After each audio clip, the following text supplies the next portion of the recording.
Now on my one, it's got 2 layers. It's got a background, if you can see here, there's a background that's a lot paler, and then there's the foreground. So I'm going to do that with all the really strong colours. In the background, this background silhouette, I'm going to do a lot paler. I'm going to take this off. And I've just drawn it out. You should be able to see my tracing there. Now, obviously, because I'm using watercolour, it's very runny. It's going to run down the page. So let's put a bit of yellow in here.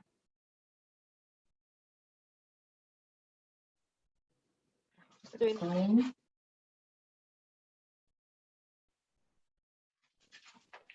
Bit of blue.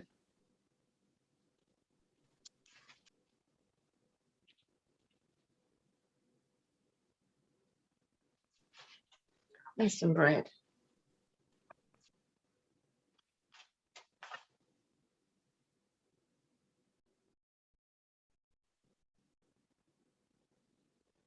And there's my background in. If you haven't got a background, then we'll go straight in with the main image. What I'm going to do is I'm going to use different colours to what's behind. So where we've got red here, let's use a green in there, shall we?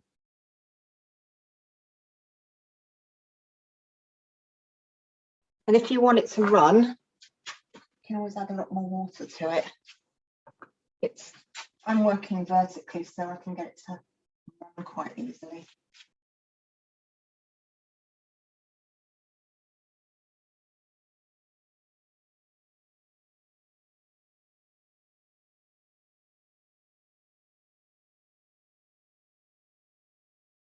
Again, I'm going to add more water so it runs down a bit.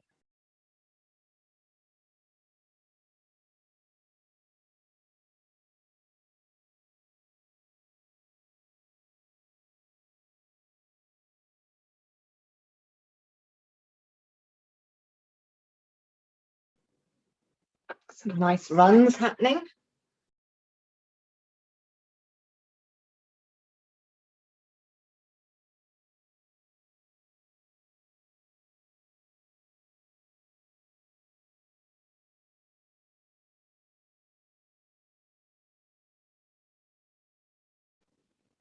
Okay, now I've got water in front of mine, so I want to try and put a bit more reflection in.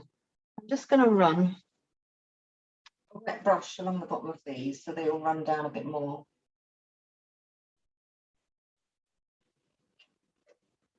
It's a clean wet brush, so it's only allowing paint that's still wet to run.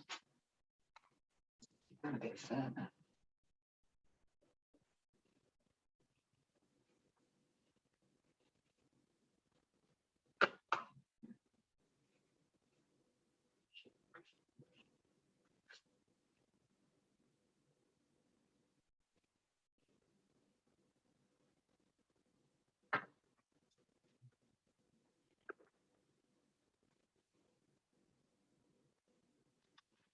And then what I'm going to do is where we have got definite reflections, where, for instance, this bit comes deeper, it down. How down does it come? So there.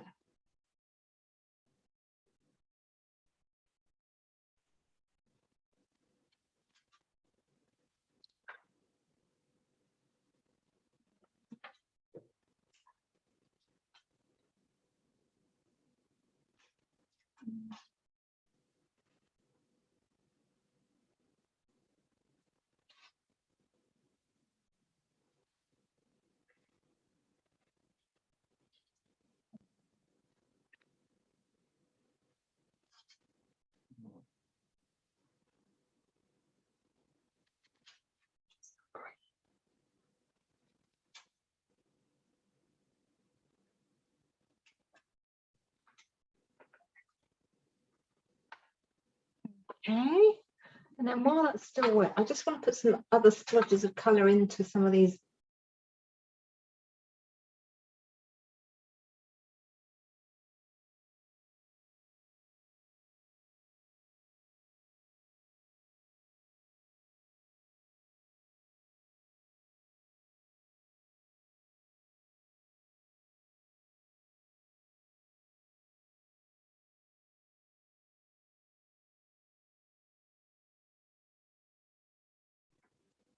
And just wetting this at the bottom so I haven't got too much of a harsh edge here. And then I'm going to use a fine brush just to go over these background parts so that they stand up.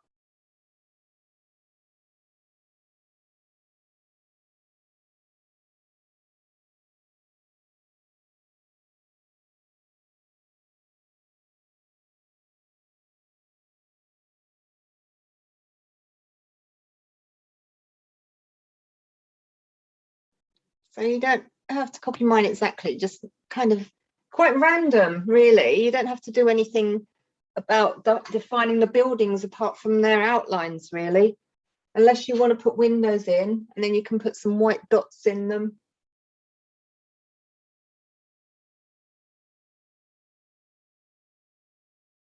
Nina, what about underneath the bottom part, all the white space? Well, that's up to you. If you've got water in front of it, you can do reflections. If you haven't, you could put a landmass in there. So I've got water here, so I've kind of let it run down, and you could even make the water a bit more obvious by, I'm going to use a sponge actually, by making it like taking some of it off and doing horizontal lines on it.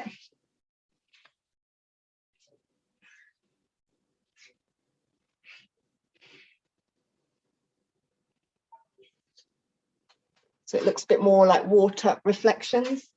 If you've got a landmass, then I mean, if I can show you those others again, if you like, so that you can see what they did splash marks into nothing.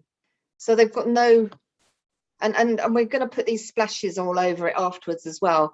But at the bottom, it's very abstract on all of these, how they've finished it off. And then this one is a bit more like mine. It's just got the runs and a few splashes and things coming down. And then that one's a bit more random as well. Again, this one, it's just random. It's just, it kind of goes from this really defined top landscape, cityscape, into just an abstract painting. So if you want to do that, I mean, it's going to be difficult for me doing this on the easel because it's all going to just run down. But what you can do is if you lay your piece flat, and then you can throw paint over it, splash it, and I'm going to try it at this angle, see what happens.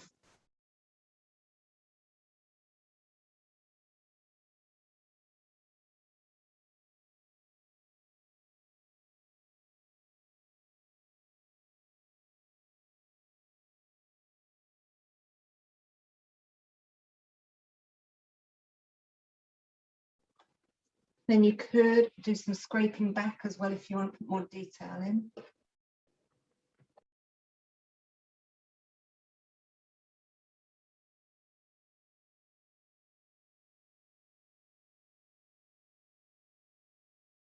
Or you could use white if you want to put more detail into it afterwards. I'd quite like a line from the bottom of my sea.